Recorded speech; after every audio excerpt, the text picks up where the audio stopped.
നമ്മൾ സക്കാത്ത് കൊടുക്കുന്ന സമയത്ത് സക്കാത്ത് നമ്മളിപ്പോ അങ്ങനെ ഒരാൾക്ക് കൊടുക്കുന്ന സമയത്ത് റബ്ബനാ തഖബ്ബൽ മിന്നാ ഇന്നക അൻതസ് സമീഉൽ അലീം എന്ന് പറയാ. അത് സുന്നത്താണ്. അത് ഈ സക്കാത്ത് എന്നില്ലട്ടോ. ഏത് സക്കാത്ത് തന്നെയാണെങ്കിലും ഇനി സക്കാത്തല്ല അല്ലാത്ത സ്വതക്കയാണ്. ആ സമയത്ത് നമ്മൾ ദുആ ചെയ്യണം, റബ്ബനാ തഖബ്ബൽ മിന്നാ ഇന്നക അൻതസ് സമീഉൽ അലീം. ഇത് മഹാന്മാർ രേഖപ്പെടുത്തുന്നു. ബഹുമാനപ്പെട്ട ഖലീലുല്ലാഹി ഇബ്രാഹിം നബി അലൈഹിസ്സലാം തന്റെ മകൻ ഇസ്മായിൽ നബി അലൈഹിസ്സലാം അവരോട് അല്ലാഹു സുബ്ഹാനഹു വ തആല കഅബയുടെ പുനർനിർമ്മാണത്തിന് വേണ്ടി ഏൽപ്പിക്കുന്നു. അവര് കഅബ പുനർനിർമ്മാണം നടത്തുന്നു. അല്ലാഹു പറഞ്ഞ കാര്യം ചെയ്തില്ലേ? പിന്നെ ദുആയാണ്, റബ്ബനാ തഖബ്ബൽ മിന്നാ ഇന്നക അൻതസ് സമീഉൽ അലീം. റബ്ബനാ, ഞങ്ങളുടെ റബ്ബേ, തഖബ്ബൽ മിന്നാ, ഞങ്ങളിൽ നിന്ന് നീ കബൂലാക്കണമേ. അപ്പൊ നല്ലൊരു ദുആയ. അപ്പൊ നമുക്കും പാഠമാണ്. നമ്മൾ നിസ്കരിച്ചാൽ, നോമ്പ് നോറ്റാൽ, ഏത് സൽക്കർമ്മങ്ങൾ ചെയ്താലും അവിടെ റബ്ബനാ തഖബ്ബൽ മിന്നാ എന്ന ദുആ അത് സുന്നത്താണ് എന്ന് മഹാന്മാർ രേഖപ്പെടുത്തുന്നു. ഇവിടെ കാണാം, ബഹുമാനപ്പെട്ട മഹാന്മാർ രേഖപ്പെടുത്തും, വയുന്ദബു ലികുല്ലി ദാഫിഇ മാലിൻ മിൻ സകാത്തിൻ റബ്ബനാ തഖബ്ബൽ മിന്നാ, റബ്ബനാ തഖബ്ബൽ മിന്നാ എന്നുള്ള ദുആ അത് സുന്നത്താണ്.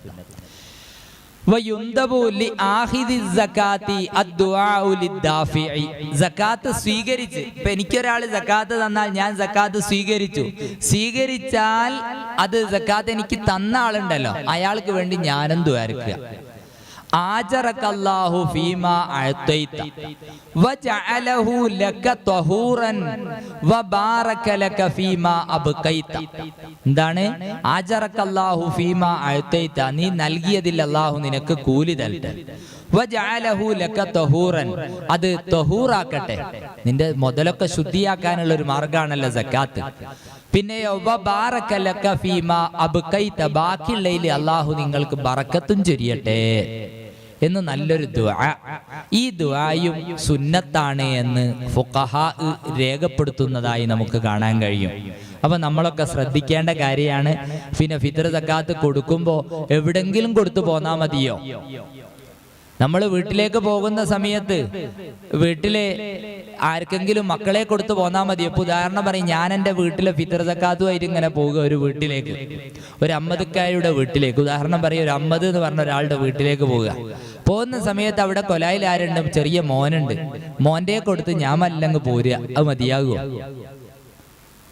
അത് മതിയാകുമോ? നമ്മൾ ശ്രദ്ധിക്കേണ്ടത്, ആ മകൻ അവകാശിയാണോ? അല്ല. പിന്നെ ആരാണ് അവിടെ അവകാശി? ഉപ്പയാണ് അവകാശി. രക്ഷിതാവ് വീട്ടുകാരനാണ്. ആ ഉപ്പ പുറത്തു പോകുന്ന സമയത്ത് ഉപ്പ എന്ത് പറയണം? മോനെ, ഇവിടെ ആരോ ഫിത്ർ സക്കാത്തും കൊണ്ട് വന്നാ ഇനി വാങ്ങിച്ചോളേണ്ടിട്ടോ. ഉപ്പ അങ്ങാടി പോവുക. അപ്പം ഉപ്പ മകനോട് പറയണം, മോനെ, ഇവിടെ ചിലപ്പോ ഓലൊക്കെ ഫിത്ർ സക്കാത്തിന്റെ അരിയൊക്കെ ആയിട്ട് വരും, ഇന്നിപ്പം പെരുന്നാളിന് മാസം കണ്ടൊക്കെ അല്ലേ, ഓലൊക്കെ വരും, അപ്പൊ ഇനി വാങ്ങിച്ചോളേണ്ടിട്ടോ എന്ന് പറയാ. അല്ലെങ്കിൽ ഭാര്യയോട് പറയും, ഞാനൊന്ന് അങ്ങാടി പോയി സാധനങ്ങളൊക്കെ വാങ്ങി വരട്ടെ, ഇവിടെ ആരെങ്കിലും അരിയും കൊണ്ടൊക്കെ വന്നാൽ ഇനി വാങ്ങിച്ചോളേണ്ടി, അവരെ ഏൽപ്പിക്കണം. അത് നമ്മളെല്ലാം ശ്രദ്ധിക്കണം. കൊടുക്കുന്ന സമയത്തും അങ്ങനെ തന്നെയാ. കൊടുക്കുമ്പോ നമ്മളെ വീട്ടിൽ നിന്ന് ഒരു മോനെടുത്തും കാഞ്ഞ് അരിയം കൊണ്ടുപോയി കൊടുത്താൽ പോരാ. മോനോട് ചെറിയ വകതിരി പറ്റി ചെറിയൊരു മോനാ, ഒരു 8 വയസ്സായ ഒരു മോനുണ്ട് നമ്മളെ വീട്ടില്. മോനോട് പറഞ്ഞു, മോനെ, അരി പൊതിയാക്കി വെച്ചിട്ട് ഈ അരി ഇങ്ങി കൊണ്ടുപോയി അതാ നമ്മൾ അമ്മദ്ഖാന്റെ വീട്ടിലല്ലേ ആസിയത്താന്റെ വീട്ടിൽ കൊണ്ടുപോയി കൊടു. ഒരു കുഴപ്പമില്ല, അത് വീടുകയും ചെയ്യും. അപ്പൊ നമ്മൾ നല്ലോണം ശ്രദ്ധിക്കേണ്ട കാര്യങ്ങളാണ്. നമ്മൾ കുറെ അരി വാങ്ങുക, കുറെ അരി വിതരണം ചെയ്യുക എന്നതല്ല ഇവിടെ മാനദണ്ഡം. നേരെ മറിച്ച് കൊടുക്കുന്നത് അതിന്റെ ഹക്ക് പോലെ നിയ്യത്ത് ചെയ്ത് കൊടുക്കണം. നമ്മൾ നിയ്യത്ത് ചെയ്യണം. നേരത്തെ പറഞ്ഞല്ലോ, ഒന്നുകിൽ അളന്നു വെക്കുന്ന സമയത്ത്, അല്ലെങ്കിൽ കൊടുക്കുന്ന സമയത്ത്, അല്ലെങ്കിൽ കൊടുക്കാൻ വേണ്ടി മറ്റൊരാളെ ഏൽപ്പിക്കുന്ന സമയത്ത്, ഈ സമയങ്ങളിൽ നമ്മൾ നിയ്യത്ത് ചെയ്തിരിക്കണം. അത് നമ്മൾ പ്രത്യേകം ശ്രദ്ധിക്കേണ്ട കാര്യമാണ്. കൊടുത്തു കഴിഞ്ഞിട്ട് നിയ്യത്ത് ചെയ്താൽ നമ്മുടെ നിയ്യത്താവുകയില്ല, അത് പരിഗണിക്കുകയില്ല. കൊടുത്തൊക്കെ കഴിഞ്ഞ അവകാശികൾക്കൊക്കെ കൊടുത്താരാ, അത് ഫിത്ർ സക്കാത്തിൽ കാട്ടി നിൽക്കട്ടെ എന്ന് വിചാരിച്ചാൽ അത് വീടുകയില്ല, അത് പരിഹാരമാവുകയില്ല. അത് പ്രത്യേകം ശ്രദ്ധിക്കേണ്ടതാണ്. അപ്പൊ പെരുന്നാൾ നാളെയാണെങ്കിൽ ഇന്ന് മാസം കണ്ടതിന് ശേഷം ഫിത്ർ സക്കാത്ത് കൊടുക്കുകയാണ് വേണ്ടത്. അതാണ് അതിന്റെ ഉത്തമ രൂപം.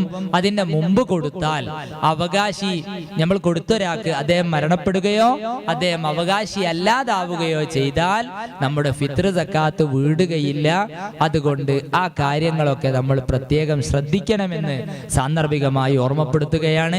ഇനി ഫിത്ർ സക്കാത്തുമായി ബന്ധപ്പെട്ട എന്തെങ്കിലും സംശയങ്ങൾ നിങ്ങൾക്കുണ്ടെങ്കിൽ നിങ്ങൾ ആ കമന്റ് ബോക്സിൽ ചോദിച്ചാൽ ഇൻഷാ അല്ലാഹ് അതിന്റെ മറുപടി നമുക്ക് പറയാവുന്നതാണ്. പിന്നെ നമ്മൾ ഫിത്ർ സക്കാത്ത് കൊടുക്കേണ്ടത് നമ്മുടെ നാട്ടിൽ തന്നെയാണ്. മോന് ഗൾഫിലുണ്ട്, ഗൾഫിൽ നിന്ന് മോൻ വിളിച്ചു പറയാ, വാപ്പേ നിങ്ങൾ എന്തായാലും എൻ്റെ ഓൾതും മക്കളതും ഒക്കെ നിങ്ങൾ കൊടുക്കണം, എൻ്റെ കൊടുത്തക്കീൻ. അത് പറ്റൂല. നമ്മൾ എവിടെയാണോ ഉള്ളത് അവിടെയാണ് നമ്മുടെ ഫിത്ർ സക്കാത്ത് കൊടുക്കേണ്ടത്. ആ കാര്യം നമ്മൾ നല്ലോണം ശ്രദ്ധിക്കണമെന്ന് സാന്ദർഭികമായി ഓർമ്മപ്പെടുത്തുകയാണ്. അല്ലാഹു സുബ്ഹാനഹു വ തആല നമുക്കൊക്കെ നാഫിയായ ഇൽമ് പ്രദാനം ചെയ്യട്ടെ. പിന്നെ ഈ ഫിത്ർ സക്കാത്തുമായി ബന്ധപ്പെട്ട സംശയങ്ങൾ നിങ്ങൾ ചോദിക്കണം.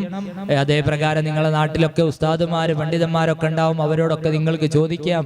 അല്ലെങ്കിൽ നമ്മുടെ കമന്റ് ബോക്സിൽ നിങ്ങൾ ചോദിച്ചാൽ അതിന്റെ മറുപടി ഇൻഷാ അല്ലാഹ് പിന്നീട് നിങ്ങൾക്ക് ലഭിക്കുന്നതാണ്. അപ്പൊ ഫിത്ർ സക്കാത്തിന്റെ കാര്യം അത് വളരെ ഗൗരവത്തോടുകൂടി നമ്മൾ ശ്രദ്ധിക്കണമെന്ന് എന്നോടും നിങ്ങളോട് ഓർമ്മപ്പെടുത്തുകയാണ്. കാരണം നമ്മുടെ ഒരു ബാധ്യതയാണ്.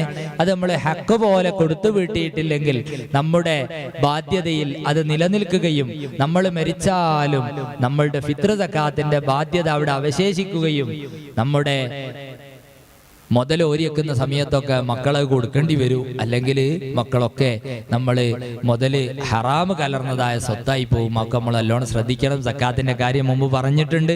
നമ്മൾ സക്കാത്ത് കൊടുക്കാതിരുന്നാൽ അത് അന്യന്റെ സ്വത്ത് നമ്മൾ എടുക്കലാണ് എന്ന് നമ്മൾ ഓർക്കണം. അപ്പൊ സക്കാത്തും ഫിത്ർ സക്കാത്തും ഒക്കെ അതിന്റെ ഹക്ക് പോലെ വേണ്ട രൂപത്തിൽ തന്നെ നമ്മൾ വീട്ടണമെന്ന് എല്ലാവരെയും ഓർമ്മപ്പെടുത്തുകയാണ്. വിശുദ്ധ റമദാൻ അനുകൂലമായി സാക്ഷി നിൽക്കുന്നവരിൽ അല്ലാഹു സുബ്ഹാനഹു വ തആല നമ്മെയും നമ്മുടെ വന്യരായ മാതാപിതാക്കൾ, ഉസ്താദുമാർ, ബന്ധുമിത്രാദികൾ എല്ലാവരെയും ഉൾപ്പെടുത്തി അനുഗ്രഹിക്കട്ടെ ഇൻഷാ അല്ലാഹ്.